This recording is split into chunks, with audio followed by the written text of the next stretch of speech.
I'm Alex Mobeka, Rita's daughter, and I'm here to show you guys how to make communion. Yay! Periodically you will hear my mom talking to me and telling me what to do because it's been a while for me, but she does this all the time. Okay, so we'll first start off with what you're gonna need.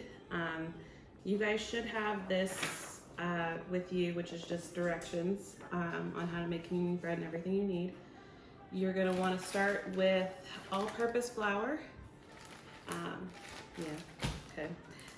You need, I'm doing a half recipe just for this demonstration, but you're gonna need 10 cups, or 10 tablespoons, sorry, of butter. My mom uses Land O'Lakes butter. This is salted. You can use salted or unsalted, but yeah, so I'm only gonna use 5, but if you wanna do a full recipe, you're gonna wanna use 10, which is, how much is that, like a stick and a half?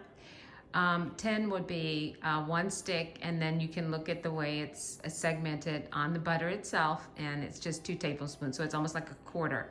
So 1 stick and a quarter. There you go. All right, and then you're gonna want a bowl. Here's our bowl. You want a rolling pin. Then you need a cup measure, a hairbrush. This will come into play later. That's never been used. Yes, you don't want a hairbrush that's been used on your actual hair. That's not.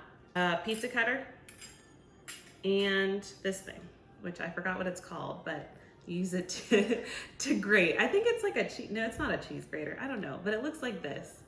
So there you guys go. I don't know what it's called, but it looks like this. And then the pan. Oh, and then, yeah, 2 baking sheet. Right, preheat the oven to 350? Mm-hmm. Okay. Okay. We've wiped down our cleaning station really well, like really well, like to the point where you can't see anything. You want to make sure it's nice and clean because you're feeding people food, and obviously it's communion bread, so you want to make sure it's super clean. Then we're gonna get started. So you open your flour and, good Lord, 2 cups, so I'm just using 1 cup because we're just doing a half recipe, but normally for a full recipe you want to use 2 cups.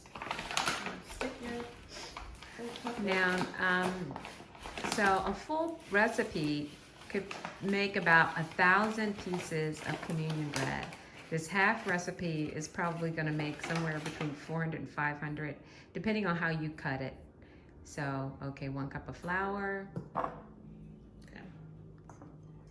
1 cup of flour, and then I need a knife to cut. Here's that tap of butter that we'll use for something else. Okay. Then you put your butter in your bowl. Also make sure you wash your hands before you do any of this. It's a good rule for any time you cook. Okay. Then use this thing. I've actually never done this part, so this will be fun. So the key is that you don't wait for the butter to melt. You don't want the butter to melt. You want to start doing this part right away. You want to begin to break down Oh my gosh, I'm making a mess. Your butter and continue to break it down. So continue to grate down your butter with this. So you want it, even the kind of larger chunks that I have in there, those are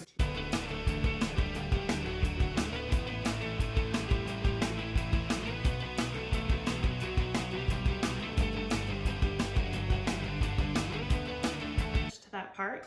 So as you can see, it looks like this. You want me to do that finger thing? No? Okay. So anyway, it looks like this. It's all ground down as best we could. And it looks good. Got the stamp of approval from my mom, so perfect. We did a good job. Now you need a tablespoon. Now I need a tablespoon, which I forgot. So typically you would put, as it says in the directions, 7 tablespoons of warm water. 4 tablespoons of water. All right. Now get a regular spoon, start mixing, and then eventually you're going to have to mix it with your hands.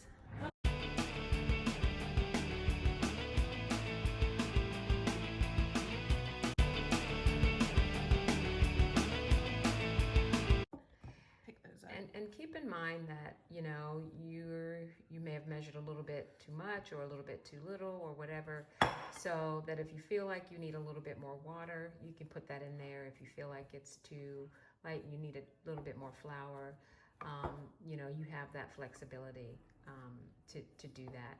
But it really should be able to, you know, be dough-like consistency. You should be able to remove it from your hands.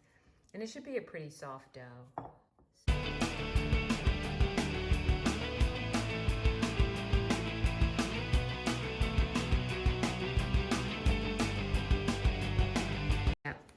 And then you're going to take the flour first and put it down on your surface where you're going to be working. Yay. And, okay. Is that good? Okay. And then take a piece of the bread and, yep. And then you're going to start taking your rolling pin. Okay. Put flour on that. Put flour on that and then start rolling it out. And this is another piece that you want to make sure that you get right. So, okay, put some flour on it and then flip it. So you're going to roll this really thin. You know, you're going to roll it so thin that it almost looks transparent. You really want to have a very, very thin layer. So you're going to roll it until you can't stretch the bread anymore. Okay, so I think she's got a good surface to work with now. All right, now we're gonna take our brush. Okay, so you want to hold it, one hand, other hand on top, and you're just gonna roll it across. Gently. Gently. You don't want to rip holes into your bread.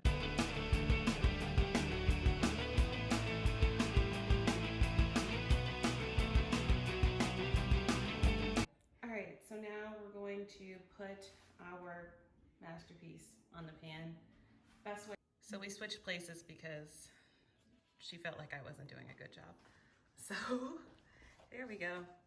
So that part is hard. So when you pull it off, you want to make sure you flip it over so the bottom is now on top. So she did a good job. You saw how quickly she did that too. It was taking me too long. So, and now she's gonna cut off that piece. And just so see how she pulls it up gently, gently, gently, and then flips it over. So ours is a little sticky because I didn't put enough flour down, but there you go. That's what it looks like. And my hands are all clean too because I have, you know, washed them thoroughly. So you would just, you know, do the same thing that she was doing. You can tell that she's been doing this for a while because she goes so fast. And I have to emphasize the fact that you will not mess things up, even if yours tears a little bit when you're running this brush through. All right, so this part is you take the pizza cutter and you're gonna go down in nice little strips.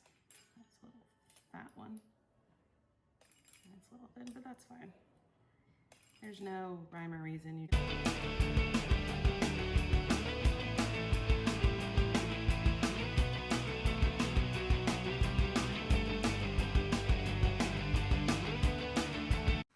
Okay. Oven's on 350. And then timer for how long? 11 minutes. 11 minutes. Mm-hmm. Okay. Okay, the timer went off. So we're gonna take it out. We actually had to put it in for another minute because it wasn't ready yet, but this is how you know that they're ready. So one, they don't look brown, they look light colored like that. And then you go into the middle, and if you can move it around like that, so you see how I did that? Then you know that it's ready. Once we let this dry, I mean not dry, cool. Cool down just a bit. And then we'll put it in a little container, this little container here. Put a paper towel down always. And then you'll just put it in that little container and then they're ready to go. You can refrigerate it for 7 days. You can stick it in the freezer and you can have it for a month. You see that this is how those wafers turned out. So it doesn't really matter at the end of the day. My mom was right. An individual one. And then this is an individual one. It's really good. It's crunchy. I don't know what else to say. But yeah, so this is, if you guys have any questions, you can always reach out. Everything's on the directions and in the video. And good. Yeah, make sure you pray over your food or pray over your communion bread before you give it out to people because it's important. it.